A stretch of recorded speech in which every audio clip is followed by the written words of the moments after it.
ایک حضرت صاحب کے بارے میں کسی نے بتایا کہ وہ ٹیلی ویژن پہ بیٹھ کے کہہ رہے تھے کہ میں آپ کو بجلی کا بل کم آنے کا وظیفہ بتاتا ہوں.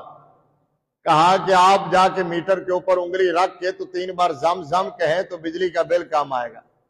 دین کے نمائندے بھی ایسے آ گئے، علماء بھی ایسے مسخرے بن گئے. یہ لوگ دین بتائیں گے اور مجھے بتائیں، ایسے لوگوں کو جان بوجھ کے بٹھایا جاتا ہے اور لانچ کیا جاتا ہے تاکہ دین کو بدنام کیا جا سکے، تاکہ دین کا خدام دین کا مذاق اڑایا جا سکے اور کہا جا سکے کہ مولوی ایسے ہوتے ہیں، علماء ایسے ہوتے ہیں، مسجد کے امام ایسے ہوتے ہیں، ہمارے سارے محراب و ممبر ایسے ہوتے ہیں.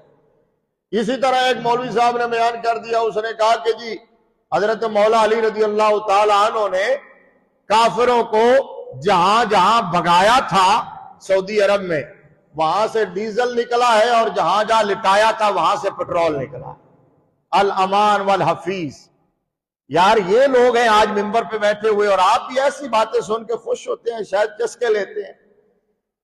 خدا کے لیے اصل علماء جو ہیں، جو دین پڑھانے والے، جنہوں نے زندگیاں دین کو دی ہیں، سچے علماء، باعمل علماء جو تبلیغ کرنے والے ہیں، ان سے جڑیے، فطروں سے بچیے، مسخروں سے بچیے، اپنا ایمان بچائیے، اپنا دین بچائیے، اپنی عاقبت اور اپنی قبر بچائیے، اپنی نسلوں کو بچائیے.